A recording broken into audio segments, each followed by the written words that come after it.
اهلا بيكم. وصفتنا النهارده مفيش بيت ما بيعملهاش.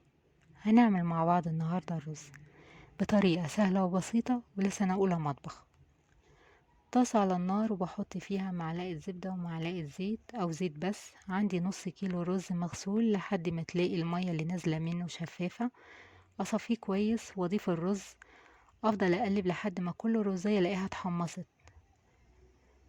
في الوقت ده بكون محضره الشوربه او الميه، بكون غليهم كويس. بضيف ربع معلقة صغيرة كركم ونص معلقة صغيرة كاري. بحمصهم لحد ما اشم الريحة بتاعتهم طلعت كده. وبضيف هنا الشوربة لحد ما اسمع الصوت ده. لما تشوف الفوران ده تأكدي انك صح. اضيف الملح حسب الرغبة.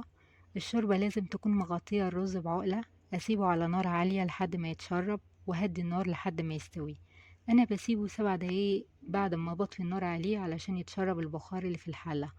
وبكده تكوني عملتي طبق رز وبألف هنا وباي باي.